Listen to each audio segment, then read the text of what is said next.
Good evening. I will call the Smithville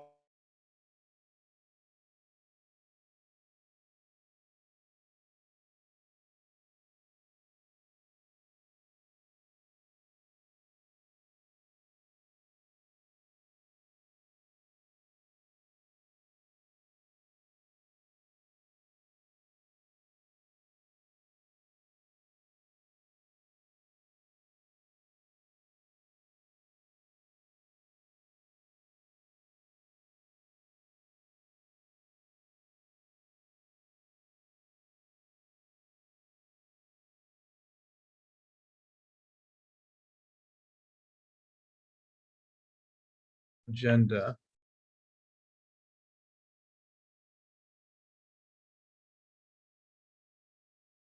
Let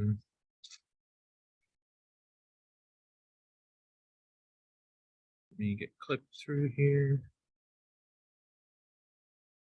If not, accept a motion to adopt the agenda. We have a motion. Do we have a second? Yes, second. We have a motion and a second. If there's no further discussion, please vote.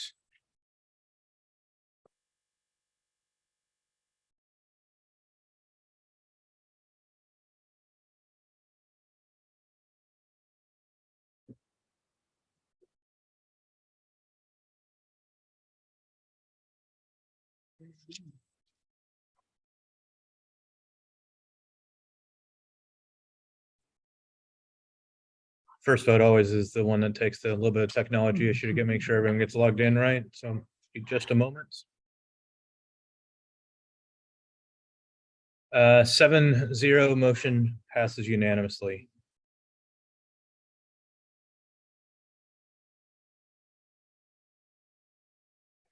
Item 8.1, approval of our approval of the consent agenda, which is our workshop meeting from the 15th, the regular meeting from the 15th, as well as supplemental pay, MSBA policies, board policy BDDH, BBFA, local compliance plan for 2022, board policy DJF1 on purchasing for the first and only reading, approve of contract agreements, approval of RFP for occupational therapy services, physical therapy services, taxi cab service for student transportation, children's services grant contracted services, and define learning.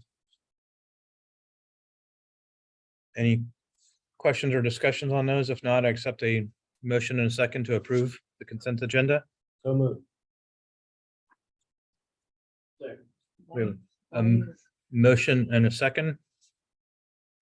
Why is the meetings? Please vote.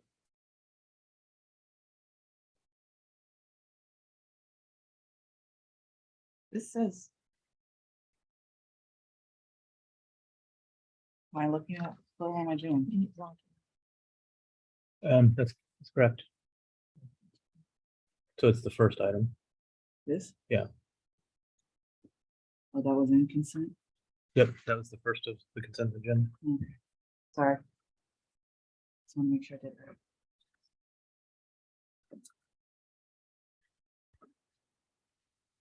Okay, 9.1 is comments from the audience. Do we have any public comment this evening?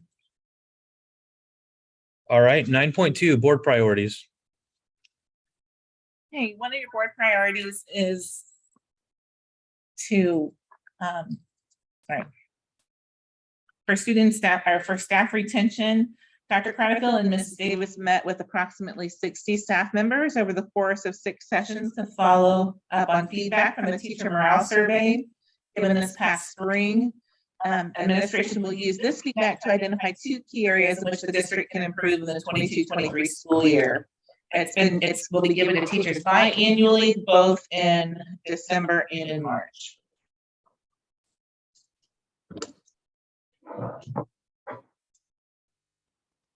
Any questions?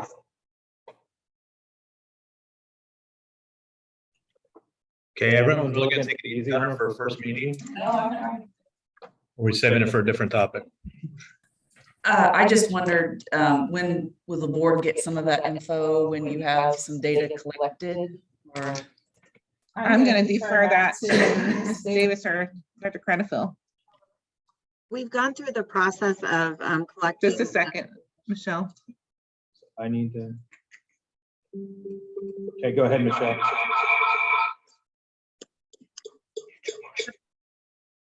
Do you really want me to go? Okay. The purpose of the qualitative or the interviews was to collect some qualitative data to go along with the numbers. And it's really just given us an opportunity to dive a little bit deeper into what our staff was thinking when they answered those questions. And so we just finished the last one yesterday. And the next step will be then to sift through all of those responses and look for some trends that we can then not only share with the board, but also share with a committee of staff members that would help us identify what our target areas are, and then via a solution generating committee in order to give us some direction as to how we can improve on that over the year. And so we'll continue to give you updates at your board meetings, but I would anticipate by the next time we get together in August that we'll have some summary information for you from those interviews. Kim, would you add anything to that?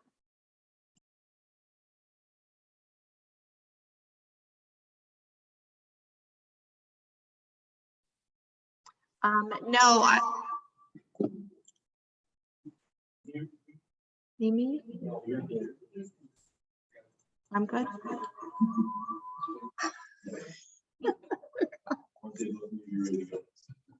Ready? No, I just want to say that Michelle and I have really enjoyed meeting with a variety of staff members. We really have had staff members from all different employee categories attend the survey interviews, and then also from all different buildings. And next week, when we have our administrative meetings with the principals, we'll also be diving into some of that data to share with them. So not only are we going to look at this from a district level and a district perspective, but also we'll give the leadership in the buildings the opportunity to dive into things at their own buildings as well. So it's been a good process so far, and we anticipate some really good return on the time investment that we're putting into this. Very good, thank you. And just a quick administrative note, like most public boards, we are working to update our facilities to enable better broadcast of our meetings. And so hopefully our muting and unmuting issues will be resolved when the supply chain picks up and our equipment comes in. But thank you for your putting up with us in the meantime. Any other questions on this topic? Thank you, and I look forward to seeing those results and the action plans. Next item on the agenda, 9.3, Assistant Superintendent for Academic Services. So let me mute myself and get my speakers going. I have several items to update the board on, but I'm first going to let Andrea Amberson share some information about a grant that we have received.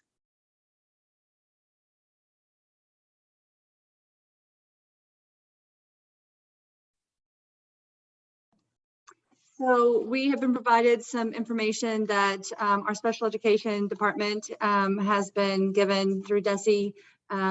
It's called the American Rescue Plan, and it's for special education. And so our district has received over $122,000 that we can spend up through the next school year, through December or September of 2023.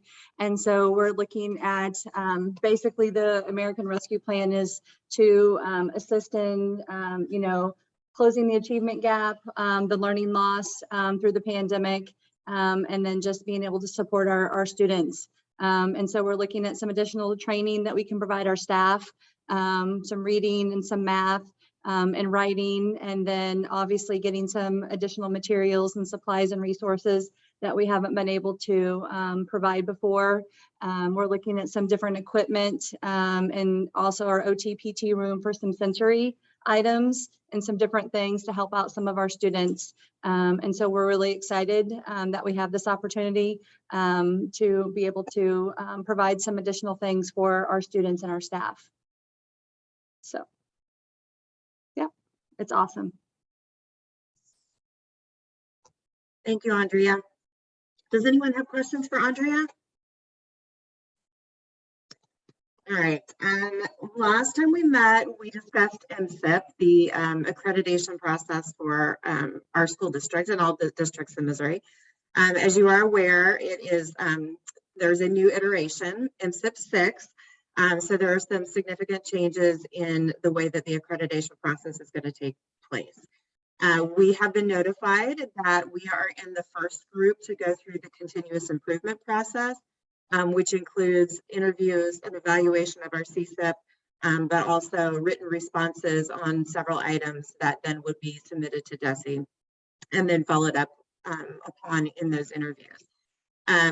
We had an option to opt out or to postpone our participation, but having spoken to our area supervisor, Dr. John Ruddy, and listening to the requirements, I feel like it actually would be in our best interest to go ahead and do that.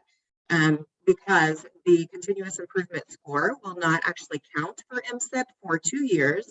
And so it really is kind of a practice run for us to submit all of our documentation and get some feedback on what we're doing well, so that we know where we need to grow the next time we come around. And it does count as part of our accreditation. So I just wanted the board to be aware that we will be working on that. There are a few written responses that we will need your input on. And so we'll work through that as the time comes. Related to that, I'm providing a Csip update to you every month. That is part of the scoring criteria. And a monthly update gets us the highest points. We often actually update you on Csip items. We just don't necessarily put it under that umbrella. So there are 3 things that I'd like to share with you this evening. One actually would be the morale meetings that we've been hosting with our staff, and that fits with the Csip objective of staff retention. Denise has met with the Children's First Committee. I think it was just this morning actually that she submitted the grant. So that fits under the SEL umbrella. Denise, is there anything you wanted to share about that? I presented the grant to the board. It's just a presentation on the last year. Our grant was submitted back in March and approved in June. So we have $1.2 million to the Children's Service Fund grant over the next 2 years to help with mental health needs and behavioral needs for our students. So we're excited to have that for the next 2 years. And lastly, under Csip, real world learning is a huge component for us and has been a focus of ours for the past year for sure. Last year, you may recall, this would have been a little over a year ago, that we were gifted several huge tubs of artifacts from the Smithville School District. And we had talked to our high school students about developing a museum. Well, they did work on that this year. It's just a project that they're going to be working on the last couple of weeks of school after AP testing is over. So they made some progress. But earlier this summer, one of the teachers who's working on that did a professional development series of 3.5 days at the Johnson County Museum, where she met curators and different people from a variety of museums all around the country, and has come away with some wonderful resources and great ideas for continuing that project. So I just wanted to share with you that there is work behind the scenes being done there. We just don't see the fruits of the labor quite yet. Also, we had just this week, several of our teachers participated in some teacher externships at local businesses and also at the chamber. So we're continuing those efforts around real world learning. Later this summer, right before school starts, actually, we have a 3-day training with an organization called Startland, who specializes in professional development related to client-connected projects and problem-based learning. So we have a lot going on in that area and very excited to report that. Lastly, I wanted to share with you back to school details. So this summer is going so incredibly fast. Our new teachers will actually report to the district August 8th and 9th for their CAG and cooperative learning training. Then they will return the 11th, 12th, and 15th for our new teacher orientation. All staff will return on August 17th. On August 17th at 11 is our benefits fair. And then immediately after that, we have lunch that we're providing for our staff. And then at 1 o'clock, we have convocation. So if any of you would like to participate in any of those events, we would love to have you. And then our students will return on August the 23rd. So it's getting really, really close, just a month away. And that's all I have, unless you have questions for me. Any questions for Dr. Catterfield? Thank you, Dr. Catterfield. Appreciate the update. All right, item 9.4, Executive Director for Support Services. Thank you, Mr. Bloomker. Wanted to go over some items with our 2020 general obligation bond. So we did the last project of that bond, which was actually the HVAC units at Horizon and some ancillary units at Smithville Middle School that were on their last leg and had some compressors out. So wanted to report that those were successfully lifted from those curbs on those buildings and replaced with the new units. They are spending this week getting everything wired in and basically tuned out with the other systems. So all of our units are controlled through a company called Control Services. So what they do is they program those units. So at certain times of the day, they function in different capacities to make sure that they cool or heat the building depending on what time of year it is. So that was the last project of that bond capacity. And the reason it was done at that time was during the summer, it's just the best time to do it. Students aren't in the building. We're not disrupting learning. So that's why this summer was chosen for the timeline for that. And it also gave us a way to see where our construction dollars were. So we were able to bid that as late as possible to know how much we could allocate so we could do as much as we could towards those schools because they need it.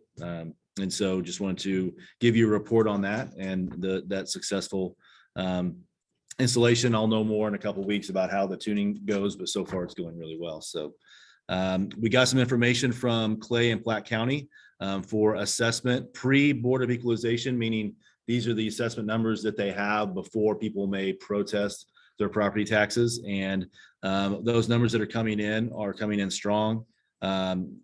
Clay County came in at 8.5 million of new construction dollars. And Platte County, which is just a smaller sliver of our assessed valuation that we received from local effort, came in at $400,000 new construction. So those numbers come in line with our estimates of around 4% for assessed valuation. So just wanted to report to you that so far things are looking well. Now those numbers will tweak once people protest and those numbers are realigned. But in the end, we feel pretty confident based on those numbers we got pre-Board of Equalization from those counties. And then some prep for start of school, just to give you some updates on that. You might have noticed all the asphalt is complete in all the parking area here at the high school. That was by design. So a lot of heavy machinery, a lot of heavy trucks coming on campus, breaking up that asphalt. Now that we have pretty much completed the activity center, except for just a slight project here and there. Now we can, complete that asphalt, repaint, and get our drives looking the way we want to going in the next year. So we're happy about that. We are still waiting on the back order parts for our high school elevator. Last notice was late July for delivery of those parts. So once they come in, those crews will be on site and they'll be working feverishly to get that done before school starts. So just wanted to give you an update on the high school elevator as well. So those are the updates I have, unless you have any questions. What HVAC needs we still have to do this?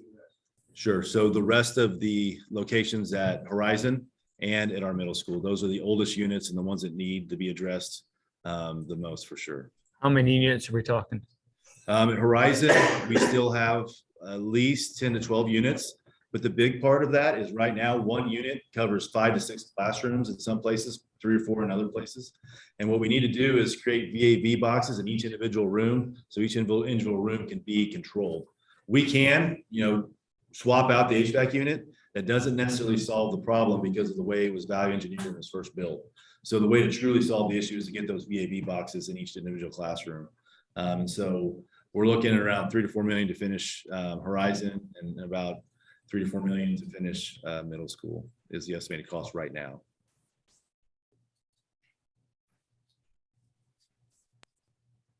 Thank you for the update. No problem. Thank you. Any other questions?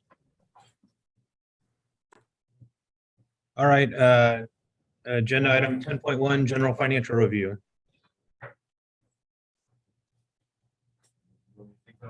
Sure. All right. All right, in the general financial review, this gives us basically some basic numbers on all of our funds, where we sit this time of year. Karen Kopp is working hard on ASBR. That is due August 15th. And so when that is complete, we'll have a lot clearer picture on what FY22 looks like, if we're in the red or in the black, where we sit. Because remember, wherever we sit for FY22, that takes us into FY23, meaning if we're 150,000 in the red, then that's kind of where we start for FY23. So, all indications are we'll have about a balanced budget. There was one piece that I did want to alert you about through the ECF fund that Randy applied for. He was able to order about $200,000 worth of equipment that we're going to be reimbursed from the federal government for. That check is not going to come until after July 1st. So the equipment was ordered in FY22. We're going to get the reimbursement check from the federal government in FY23. So it's going to make FY22 look $200,000 worse than it really was. It's going to make FY23 look $200,000 better than it really was. So I just want to alert you, we were hoping to get that check in before July 1.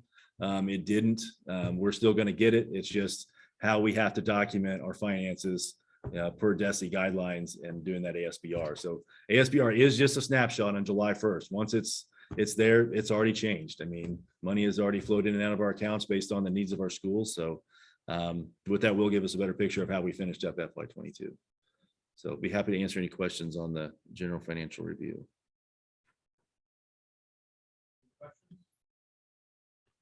Next up, agenda item 10.2, approval for bills for payment for July 2022. This includes a reimbursement for me, so I will be, sorry, I'm unmuted. So starting over a little bit here, approval for bills for payment for July 2022 is our next agenda item. This includes a reimbursement for me for travel to a conference. So I will be abstaining from this vote and handing the meeting over to Mrs. Whitaker for this item. Okay, we're looking at 10.2, approving bills for payment for July 2022. I'll take any motions or seconds if anybody doesn't have any questions about these.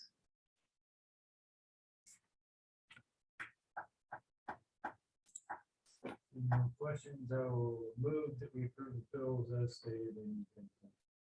Second.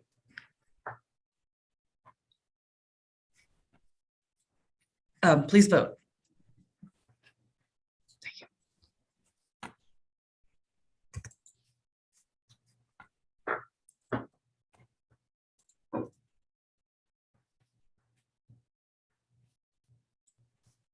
Motion passes 6-0 with one abstention.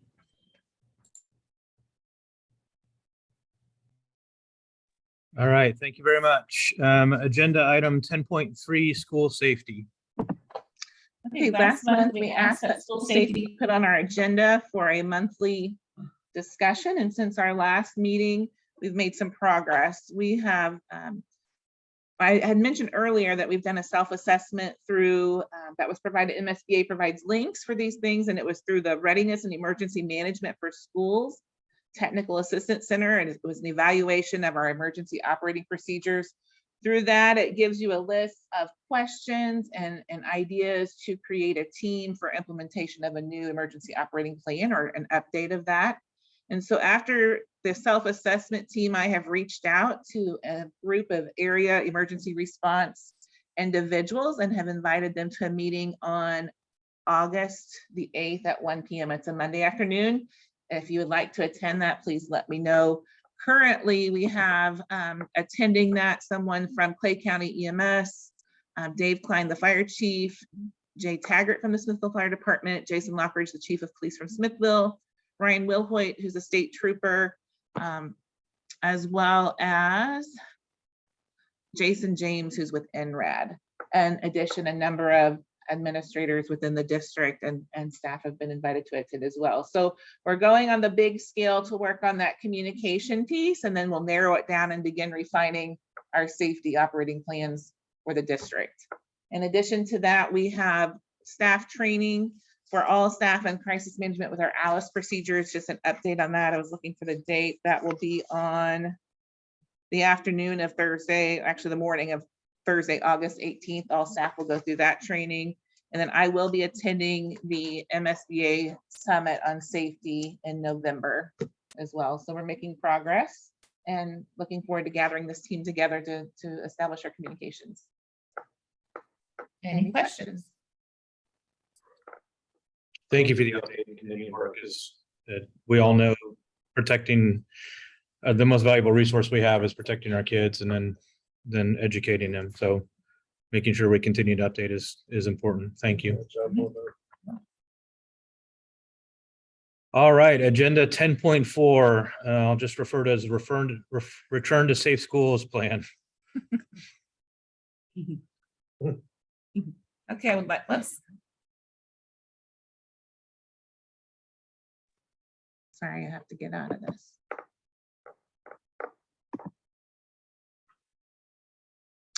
With the Safe Schools plan,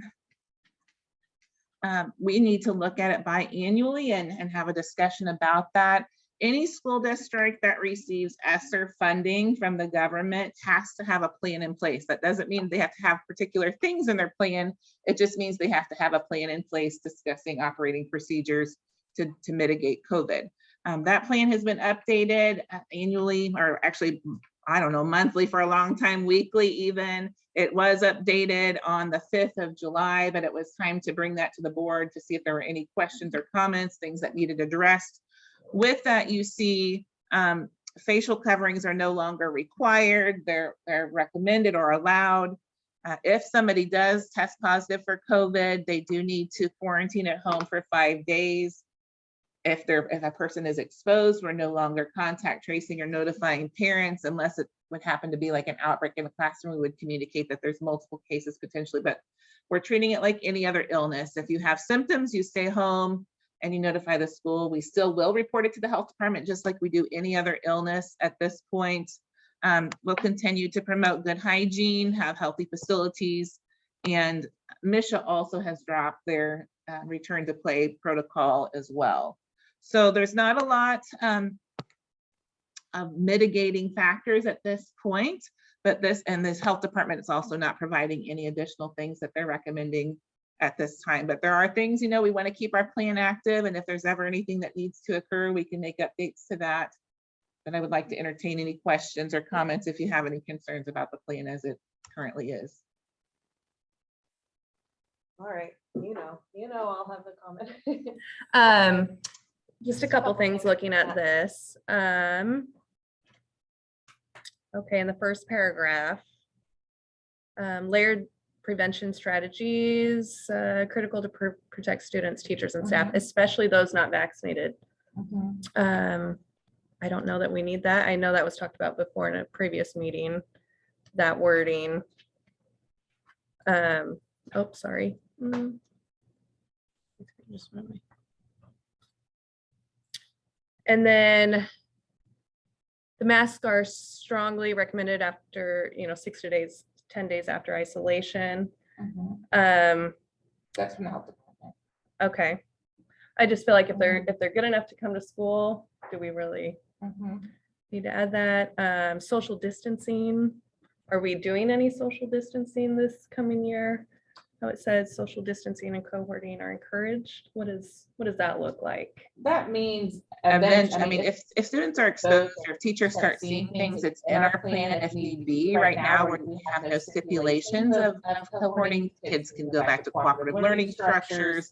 There's no limitations on there. If they see the need to group students, though, they keep track. We talked a lot about keeping track of seating charts, making sure things, students know where they're sitting, if we would need to go into that mode, but currently there's no restrictions with social distancing.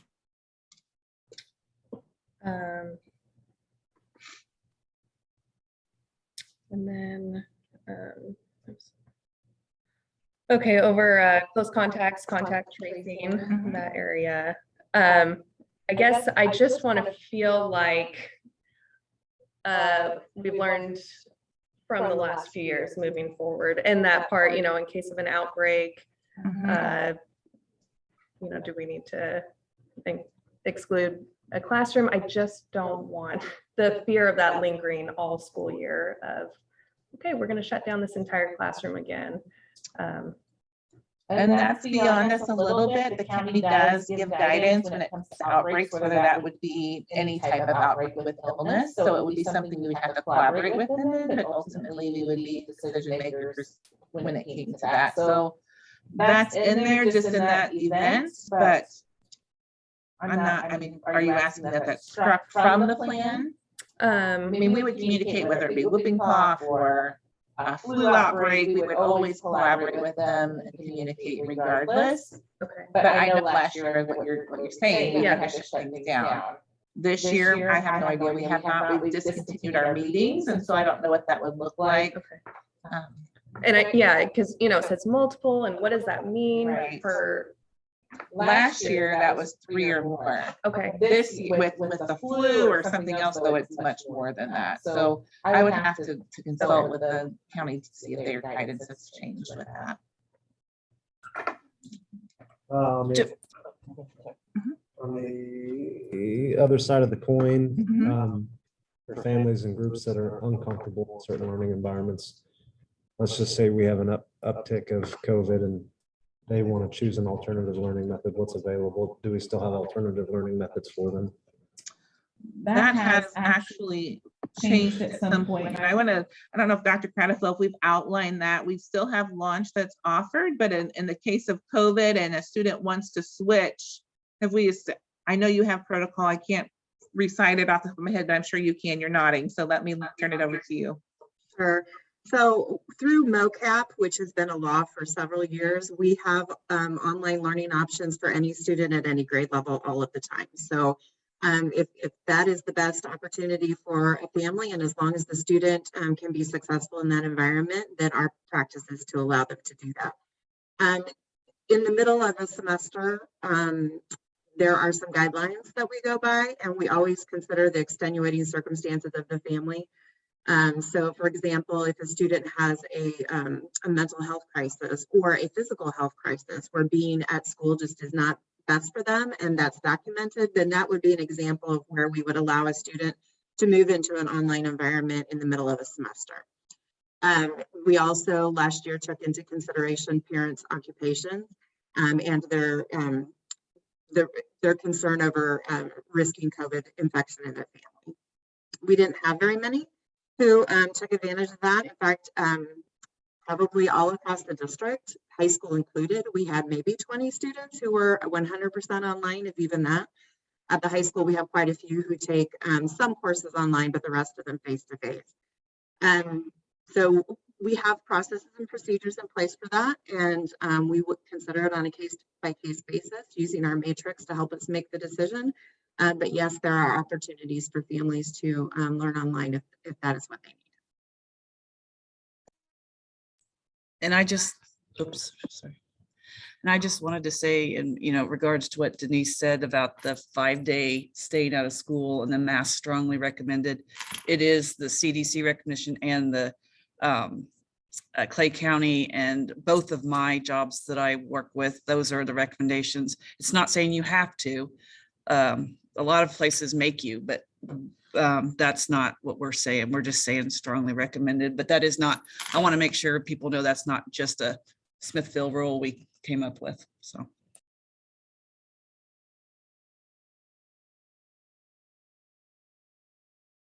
Very good. Thank you. Any further discussion on the return to safe schools plan?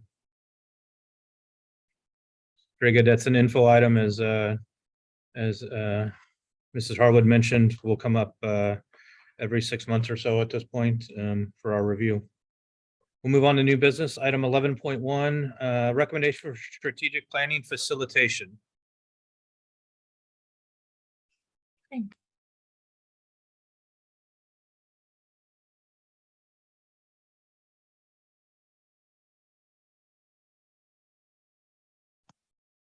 I was having trouble unmuting. Trying to speak to it. And I Okay. think she's muted, so I'll turn it over to her. Can you hear me? Okay, thank you. As I stated in the memo, we had 5 different firms submit RFPs for strategic planning. We provided interview opportunities for 3 of them. And at the conclusion of those interviews, what we determined was what we feel like is the best route for us is actually a combination of 2.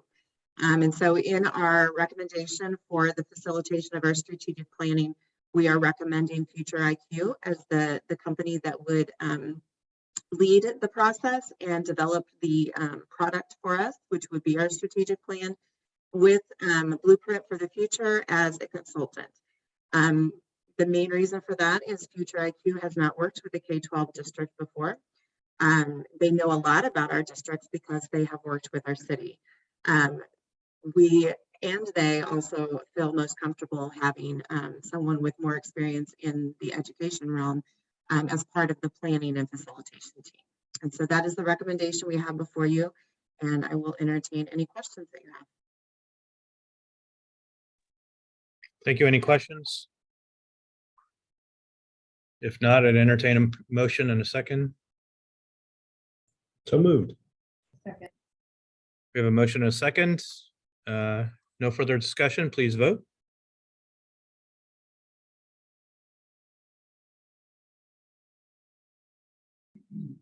Thank you very much. I'm very excited. This is a very collaborative process that Future IQ has used in the past, and they're working with a great partner on this. And I think this is one of those great opportunities for our community to get involved and help share on a variety of topics of what our future looks like. And as we'll discuss later on the superintendent search process, lots of opportunity to provide input from our community to the strategic direction of our school district. So thank you very much. We'll move on to 11.2, approval of the district's property, auto, and liability insurance.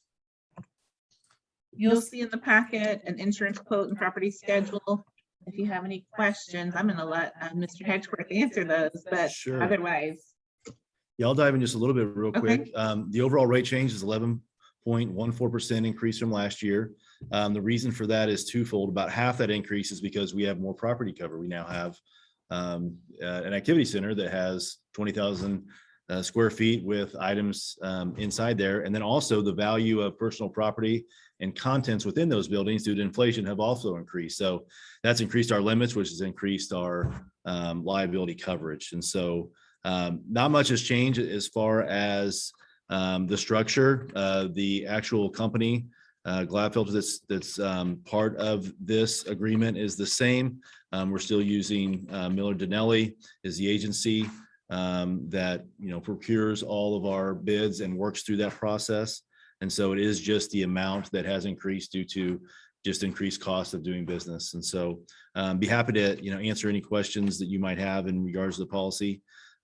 Further down on page 4 kind of gives you a premium rate history as well, if you're interested and see how much the policy has increased or decreased over the years. So that's there on page 4 if you kind of like to see a little bit of a history of that. So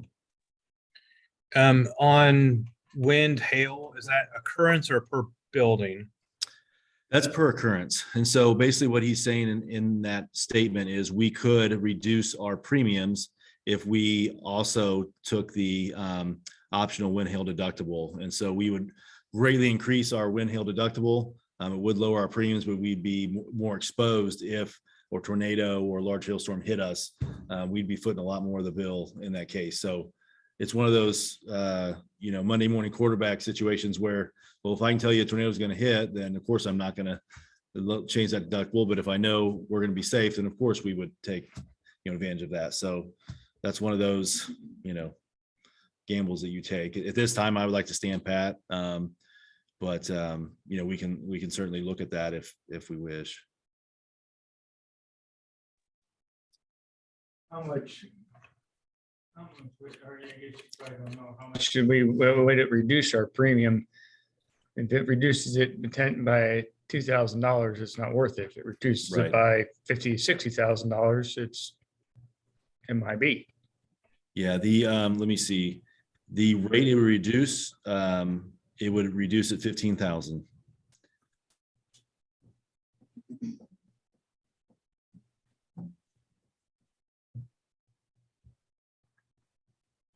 So, of course, if something hits, then we're eating, you know, 6 figures or more in deductibles. So just that money morning quarterback, do risk reward. Yep.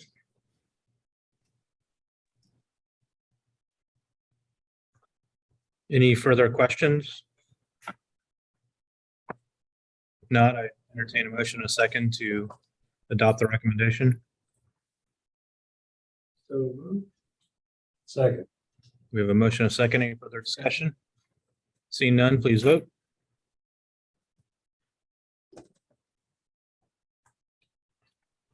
Motion passes 7-0. 11-3, 2022-2023 meal prices. Yeah, so every year we put the change or possible change of meal prices in front of the board to approve. Meal prices are mandated by the Healthy Kids Act of 2010. And what they do is they give you a formula of what your previous meal prices were, the cost of commodities, the current USDA recommended rate, where you compare to that, and you can only increase a maximum of 10 cents a year. And so once we put the formula into their calculation sheet, we do match the 10-cent raise in prices that's reflected there. It also shows what our prices will be for the year in that piece of information. And then that PDF should also tell you what that USDA target price is, which is $3.31. So we are below that, which is good. And so we are asking for the 10-cent increase from the previous year for the next fiscal year. Very good. And if folks who haven't been paying for the past couple of years have trouble paying, and where do they go to see if they qualify for free and reduced? Yeah, so within our registration process, there is a very good infographic that shows exactly what to do and the information to fill out to apply for free and reduced lunch. Matter of fact, that is right up Denise's alley, considering she's done that for the last 2 years in her position. So she works closely with Cheryl Spears, who's in our accounts payable department, to process those and get those approved and work with families that do apply. And so that's something that we are looking to always advertise and let our community know that there is that help, that option. And not only does it do lunch prices, it gives you advantageous prices for AP testing in high school, for college courses, and several other things that help. Chromebook insurance. It reduces all those things, not just your meals. So. And sometimes families are hesitant to do so. I was one of those kids, and greatly appreciate this program. So thank you.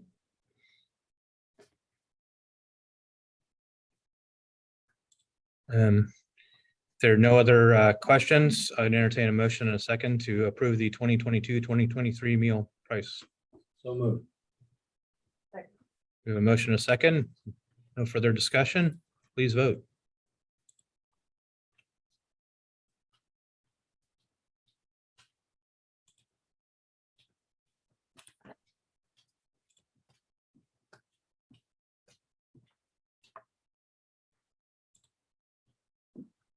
Motion passes 7-0. Next item on the agenda is 11.4 textbook recommendation. I'd like to turn this over to Dr. Penfield. Thank you. When we added the business teacher at the high school through the Kaufman grant, which will also allow us to do our project management course, we brought back some of the marketing classes that we had previously when we had that program. But it's been several years, and one course in particular, we needed a new resource. And so the recommendation that you have before you is for a set of books for the entertainment and sports marketing class, which is necessitated by bringing that course back as an option for our students.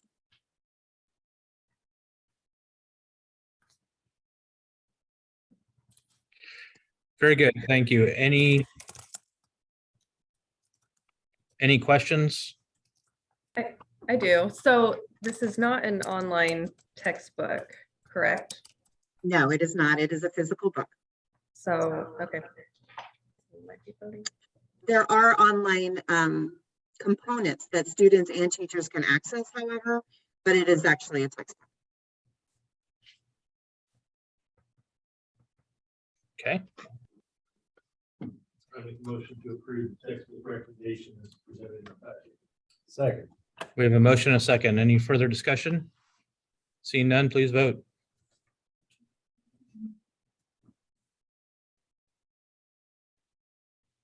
Motion passes 7-0. Next item on the agenda is 11.5. Surplus property. Yes, board policy indicates that any type of property that we deem non-valuable or no longer in condition for us to use, that we put that in front of the board for you guys to vote on. I did want to note number 5. On there is the wrestling mats from the middle school mezzanine. We're going to use some of the older weight equipment that was in the weight room and move that to the middle school mezzanine to create a small weights area there for our students in middle school so they can learn correct form before they go up to high school. And so those mats up there were purchased from, I believe, Mid Buchanan in the 1990s from their offsite bidding site. So we're salvaging them. So now we're putting them on our bidding site. So those will go out to Gov Deals probably this week for any folks. And of course, the other items on there I have listed as well. So. Get back to. Thank you very much. Any questions? If not, I entertain a motion a second to approve the listing of surplus property. So moved. Second. We got a motion and a second. Any further discussion? Seeing none, please vote.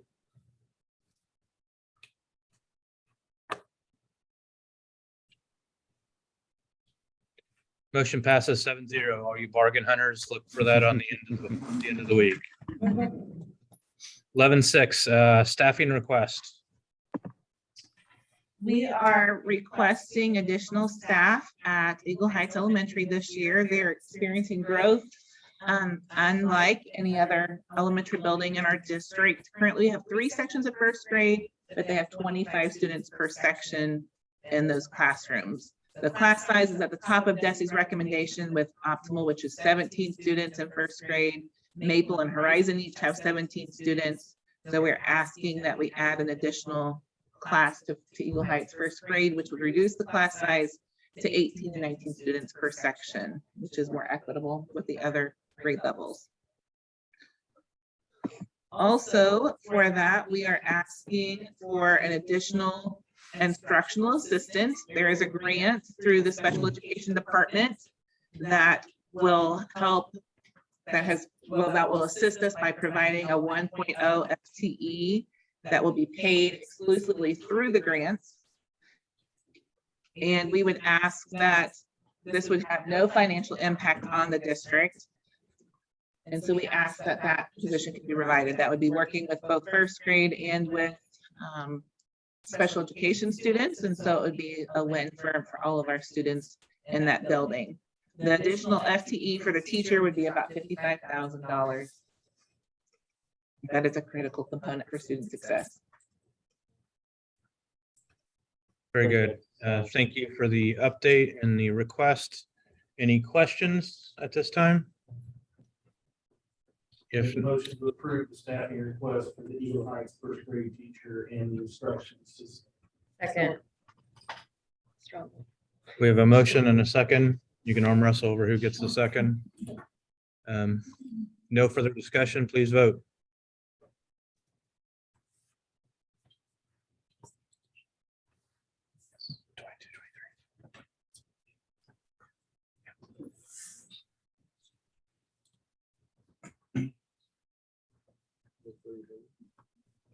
You got the second and now struggling to get the vote, right?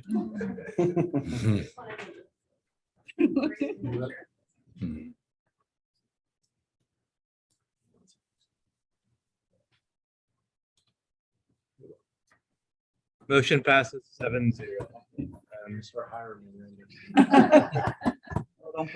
Um, 11.7 personnel report. Personnel report is enclosed in your packet with those that we're recommending to hire for the district, and we're asking for your approval for these hires. Any questions on the personnel report? Motion to approve the personnel report is presented in the packet. Second. We've got a motion and a second. No further discussion. Please vote.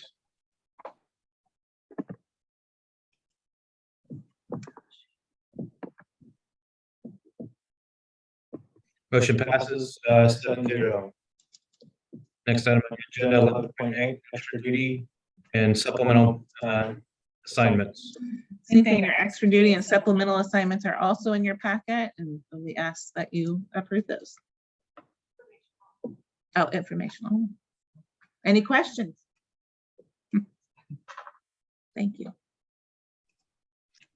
All right, seeing no questions, we'll move on to our next item on the agenda, 11.9. Board policy JFGA interviews with or removal of students. As we've discussed over some time, we are wanting to make sure each and every single one of our policy not only reflects what we need from a legal perspective, but also reflects the values of our community. This is one policy that's been identified that some language that didn't feel met that. This is a policy that will come back with new language and for approval in August is our anticipation time on that. But wanted to bring this item up for discussion. And any discussion on this topic? What is highlighted in yellow is addition, or is that to be stricken? That is the language that is in question and is part of what we anticipate will be removed in the updated policy. Okay, so we would consider it to be stricken. Until I see the updated policy, I hesitate to use the word stricken versus revised. Okay, But there's an update under works on how this should read, and we'll have the opportunity to make sure that it reflects the values of our community. okay. Thanks for that clarification. Yeah, and this was brought up by a couple parents to me, and I really appreciate them bringing this up. I guess you don't want to talk about how we would change it right now? You want to wait? You can certainly suggest, share what you'd like. We anticipate an update of this policy coming to us for review in August, but we can talk about it as much as we would like this evening. Yeah, when it was asked, what would I have it be? I mean, I would have it the complete opposite. The district will honor request by parents. I would do the complete opposite, and yeah. Okay. Any further discussion on this one?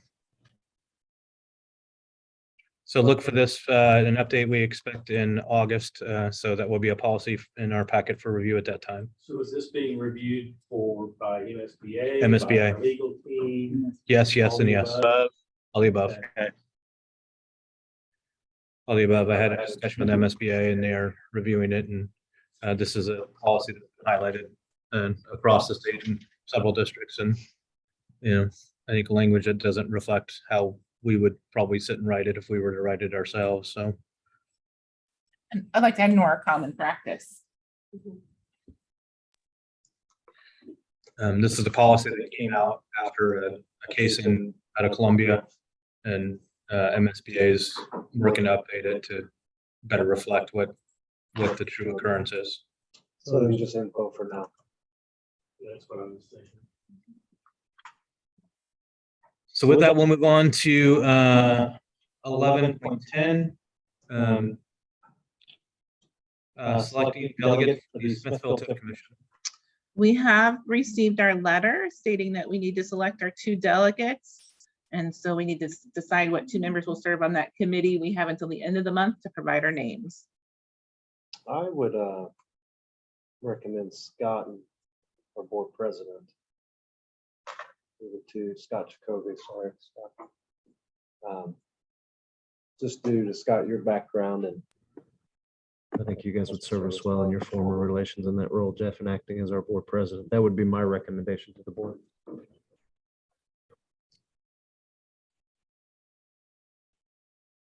And I could say historically, it has been a school board member and a school staff member, typically the superintendent, but that's just for historical knowledge for the team. Good point. Just say the last one I believe. Good point.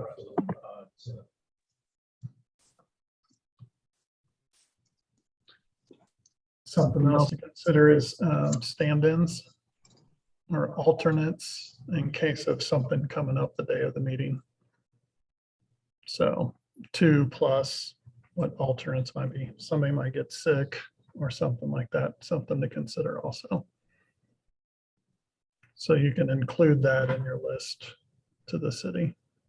I will. I did not ask for that, but I can still include it. It's been debated by many jurisdictions, so.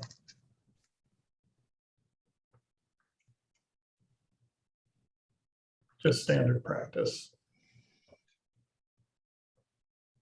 So Denise adamant about probably attending on behalf of the district? I think it's important. I personally feel like it's important that I would attend on behalf of the district, leading the district. Of course, you can't do it without board representation, and nor would we want to, but I do feel like as a steward of the district, it would be a responsibility to attend. Well, how about we do Denise as the interim superintendent, along with Mr. Jacoby and Jeff as the alternate for either one. Doing that? Fair enough. I just want to make sure we do what's right for the district. I think that makes good sense to me. I think his TIP knowledge just trumps titles, sorry. You're not going to get an argument from me. We need to do what's best for the district, and when we have that level of knowledge, that's the best thing to do. So is that in the form of a recommendation, Mr. Fails? We approve Denise Harwood as the interim Superintendent and Scott Jacoby as the board member representative, with Jeff Blumenker as the alternate replacement for your position. Second. We have a motion and a second. Any further discussion? Please vote.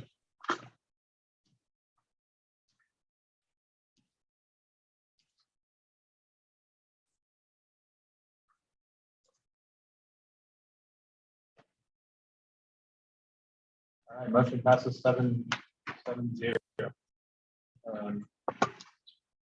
Now for our favorite item on the agenda, 12.1 miscellaneous. I'd like to start out by saying it's 8:05, not too bad for the first meeting, so I'll take high fives at the door. Well, and the other guy watching at home, I see you are watching at home, 8:05. But we have several items under miscellaneous. The first is a reminder that the board retreat is this Saturday at 8 a.m. at the Smithville Senior Center. Breakfast will be provided, light breakfast, cinnamon rolls. We'll check on coffee. If not, make sure you have a stash with you in so you can get through the day. Lunch is also, there's a coffee shop down the street. Lunch will be provided as well. The retreat agenda is posted. It should be a full day. And I'm really looking forward to the opportunity for us to collaborate and work together. Don't forget to complete your working genius assessments and bring those results with you that morning. We'll be using those first thing that morning. And I'll just piggyback on that. This is a public meeting. Anyone and everyone's welcome.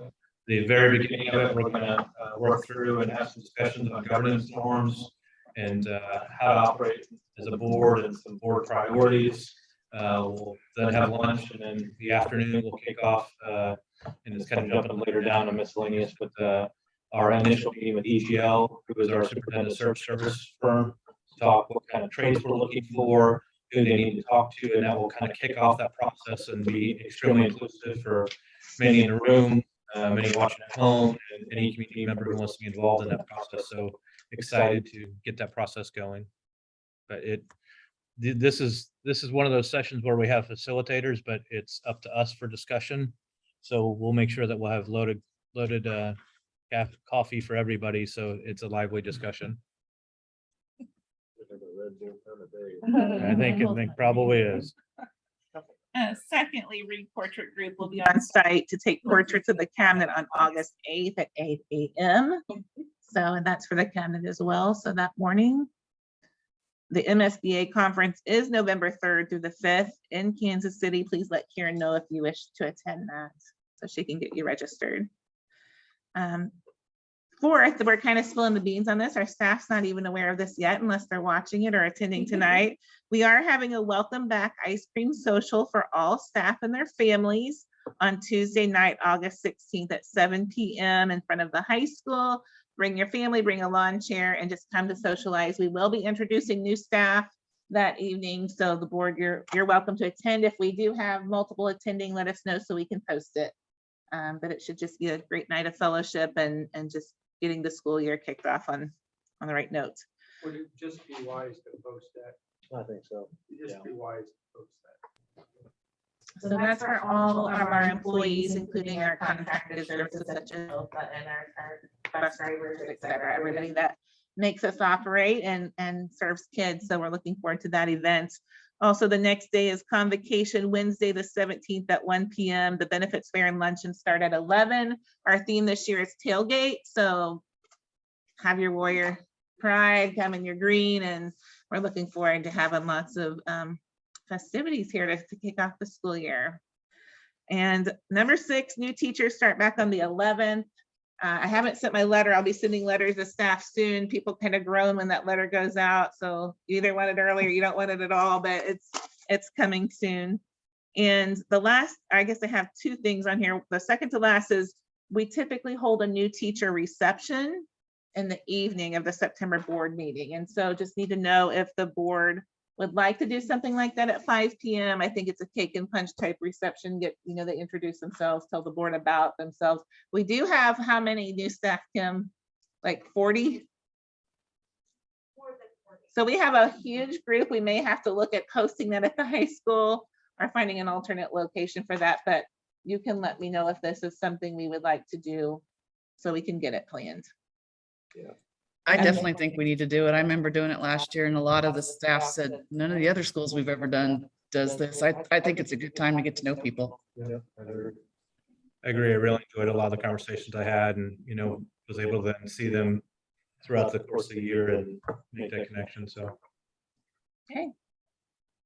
And the last thing is just an update on the superintendent search. And you just mentioned that. So Jeff, I'll turn that over to you. Yeah, as I said, that's really kicking off Saturday, kind of in full force with the initial discussion with the board on traits, but then that really kind of cascades into healthy discussion and heavy engagement that we've asked for them. This firm tends to do that anyway, but we've asked kind of to go above and beyond to reach out to every single person who's employed by the district, who is a taxpayer, patron, has an interest in the district. And so there'll be plenty of opportunity. We're working on a couple different means to make sure that folks are able to make sure to give us a list of names and so we can get everyone involved. But please let one of us know and feel free to reach out to us as we kick off that search. And we're very excited about the future of the district and the great work that's going on. We've got a bunch of great folks joining us. They know we have a great district and are excited to join. Many coming very specifically to come to the district and our community. And we think that is part of what will attract some phenomenal candidates for this position. And it is indeed a great day to be a warrior, right? We're going to say we have one new employee here tonight. I don't know if Dr. Platt would like to introduce our new administrator that most of us haven't met yet. Because I know a couple meetings, but he just hasn't been introduced yet, right? So yeah, Brett, and he is sorry. I have to think about how to say his name because He is coming from Park Hill and has jumped right in, and we've been working together for quite some time, but he's very excited and likes invites on his calendar. So if you ever want him to be anywhere, just send him an invite because it's on his calendar. We're changing the way things are done around here. So he's been a great addition to our team. And Monica gets to go full time, and that's exciting as well. So the three of us with Darren Schaefer, we met today for the first time, and we're excited about the high school team. So yeah. Welcome aboard and come have some ice cream and talk to us in September. No, in August. Oh, sorry. But we can have it twice. Yeah, we certainly will. We could have ice cream twice. But there are many exciting things. We're very excited about the change at the high school and everywhere in the district. We do have lots of new, but new's good, new's exciting, and it grows us and challenges us all at once. So, but we're going to have a great school year. Looking forward to a wonderful year ahead. And that's all I have. There are no other items. Mr. President, I move that You read my mind. Second. We have to go back into a second. So we're accepting a motion and a second to close our regular session and to return to executive session.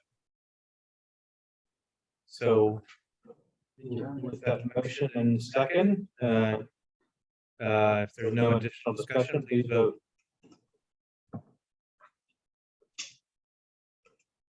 Jeff Wolfer, that was record time. Actually, I think the record was my first meeting. Thank you. Yeah, it was really short, and that's also the meeting where we got news about Golden Plains. So that was a really, really good meeting. We stand adjourns, and in 5 minutes, we'll go back into executive session. Thank you, everyone, and have a great evening. That was